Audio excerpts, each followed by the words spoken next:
इस वीडियो में हम लोग 6 सेंटीमीटर लंबे व 3 सेंटीमीटर चौड़े एक आयत क्षेत्र के समान क्षेत्रफल वाले एक वर्ग क्षेत्र की रचना करेंगे, जो वेस्ट बंगाल बोर्ड के क्लास 10 के मैथ्स बुक के पेज नंबर 281 में भी दिया गया है। तो इस निर्णय को किस तरह से बनाना है प्रॉपर तरीके से हम यहाँ पे सीख लेते हैं। तो सबसे पहले हमें एक आयत बनाना है और उस आयत की एक भुजा 6 सेंटीमीटर और दूसरी भुजा 3 सेंटीमीटर है। इसके लिए हम 6 सेंटीमीटर और 3 सेंटीमीटर माप की दो भुजा को खींच लेंगे। तो यहाँ से हमने यहाँ तक खींचा, ये 6 सेंटीमीटर की है और यहाँ पे ये 3 सेंटीमीटर, यहाँ तक 3 सेंटीमीटर और यहाँ तक 6 सेंटीमीटर है। ये 6 सेंटीमीटर और ये 3 सेंटीमीटर है। तो सबसे पहले हमने यहाँ पे 6 सेंटीमीटर का एक भुजा खींचा। इस बिंदु पर हम ए नाम लिखेंगे और इस बिंदु पर बी नाम लिखेंगे। आयत बनाने के लिए हमें ए बिंदु पे 90 डिग्री का कोण बनाना पड़ेगा। तो ए बिंदु पर हम 90 डिग्री का कोण बना लेते हैं।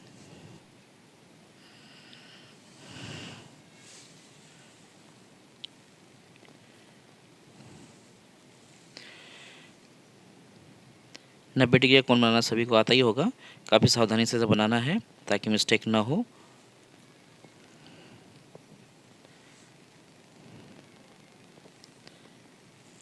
इस तरह से हम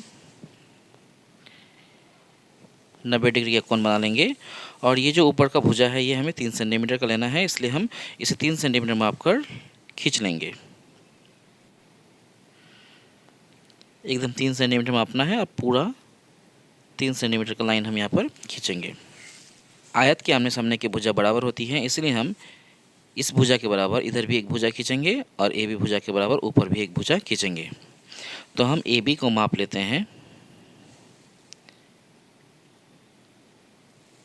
माप लिए, यहाँ पे रखेंगे। ये 3 सेंटीमीटर कटा हुआ है।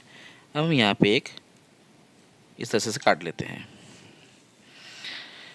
अब इस भुजा के माप के बराबर यानी 3 सेंटीमीटर माप ले लेंगे। यहाँ पे हमने 3 सेंटीमीटर, ये 3 सेंटीमीटर का लाइन है इसलिए हम 3 सेंटीमीटर का माप ले लिए। बी बिंदु पर रखेंगे और जो हमने यहाँ पे काटा है उसे इस तरह से काट देंगे और कटे हुए भाग से यानी यहाँ से हमें बी को भी मिला देना है और इस बिंदु को भी मिला देना है। तो मिला देते हैं।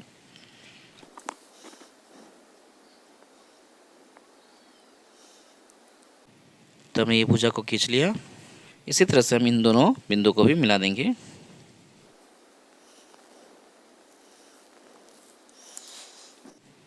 इस बिंदु का नाम सी रखेंगे और इस बिंदु का नाम डी रखेंगे। तो हम देख पा रहे हैं कि ए बी सी डी एक आयत का हमने यहाँ पे चित्र बना लिया, जिसका ए बी भुजा 6 सेंटीमीटर है और डी सी भुजा भी 6 सेंटीमीटर है, बी सी भुजा 3 सेंटीमीटर है और ए डी भुजा भी 3 सेंटीमीटर का है। तो इस तरह से हमने स्टेप नंबर 1 को कंप्लीट कर लिया। हम स्टेप नंबर 1 को यहाँ पर लिख देंगे।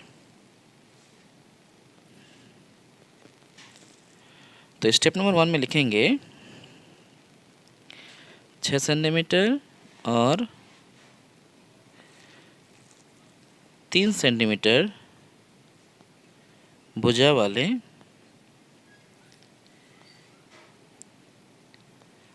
आयत ए बी सी डी को बनाया। ये स्टेप नंबर 1 हमारा कंप्लीट हो गया है। अब हम करेंगे स्टेप नंबर 2, जिसके अंतर्गत हमें क्या करना है, इसमें इस डीसी भुजा को सीधा लंबा खींचना है। तो हम खींचते हैं। इस भुजा को हम आगे की ओर खींचेंगे और हम एक चीज़ यहाँ पे नोट करेंगे कि इस आयत की एक भुजा 6 सेंटीमीटर है, दूसरी भुजा 3 सेंटीमीटर है और 6 और 3 को जोड़ने से 9 सेंटीमीटर होता है। इसलिए जहाँ पे ये 9 सेंटीमीटर है हम उस जगह को इस तरह से मार्क कर लेंगे, क्योंकि ये बिंदु हमें काम आने वाला है आगे। इस बिंदु का नाम हम रख देंगे ई और हमें ध्यान रखना है कि डी से लेके ई तक की जो लंबाई है वो 9 सेंटीमीटर है, क्योंकि ये 6 सेंटीमीटर और ये 3 सेंटीमीटर, कुल मिलाकर 9 सेंटीमीटर, यानी डी ई भुजा की लंबाई 9 सेंटीमीटर है। अब हम डी ई भुजा के समद्विभाजक को खींचेंगे। इसके लिए हमें डी भुजा का आधा से ज़्यादा माप ले लेंगे और इस तरह से इधर काटेंगे और इधर भी काटेंगे। और ठीक वही माप को लेके बिना माप हिलाते हुए हम डी बिंदु पे कंपास रखेंगे और इसे काटेंगे। यहाँ पे ये छोटा हो गया है तो हम फिर से इसको बड़ा कर लेंगे इस तरह से। अब हम देख रहे हैं कि इस बिंदु पर और इस बिंदु पर ये कटा है। इन दोनों बिंदुओं को हम मिला देंगे।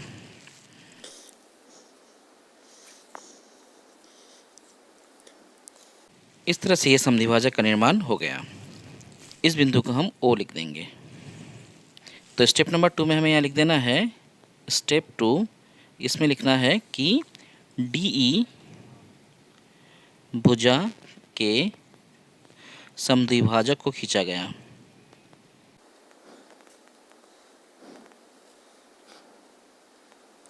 स्टेप नंबर 2 हो गया। अब हम O बिंदु को केंद्र मानकर OD को अर्धव्यास मानते हुए एक अर्धवृत्त की रचना करेंगे। तो O पे कंपास रखेंगे, D पर पेंसिल रखेंगे इस तरह से।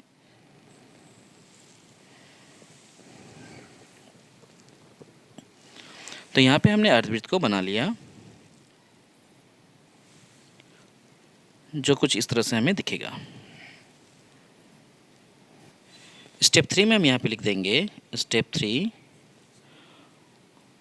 OD को अर्धव्यास मानते हुए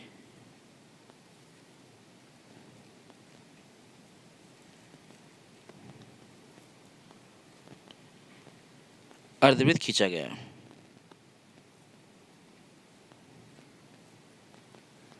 स्टेप नंबर 3 हो गया। अब हम क्या करेंगे, फोर्थ स्टेप। इस फोर्थ स्टेप में हम इस BC भुजा को ऊपर की ओर खींचेंगे और इस तरह से खींचेंगे ताकि वो अर्धवृत्त को छुए। इस तरह से हम इसको आगे की ओर बढ़ाएंगे और यहाँ पे अर्धवृत्त को टच कराएंगे और इस बिंदु का नाम रख देंगे F। अब हम CF को भुजा मानते हुए एक वर्ग की रचना करेंगे। तो CF को माप लेते हैं पहले। इस तरह से हम CF को माप लेंगे और माप कर इसी भुजा के बराबर यहाँ पे काटेंगे इस तरह से। माप हिलाना नहीं है, माप सेम रखते हुए हम कंपास को F बिंदु पर रखेंगे और इस साइड में इस तरह से काटेंगे। उसके बाद यहाँ पे हम कंपास को रखेंगे और इस ऊपर के कटे हुए भाग को काटेंगे। कहाँ पे कटा हमें ध्यान रखना है और इसे इस तरह से हमें मार्क कर लेना है।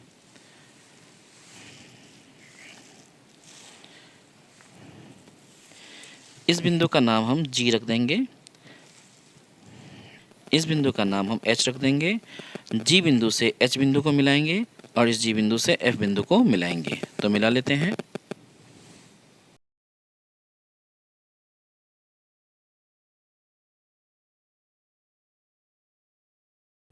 तो यहाँ हम G से H को मिला दिए। ठीक इसी तरह से हम इस बार G और F को भी मिला देंगे।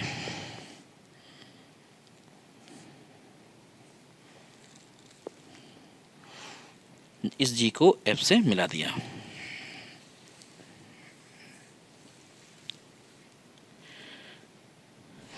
तो यहाँ पे हम देख रहे हैं कि CHGF एक वर्ग की रचना हो गया जिसकी भुजा CF के बराबर है। तो हम यहाँ पे स्टेप नंबर 4 में लिख देंगे CF भुजा के बराबर CHGF वर्ग को बनाया।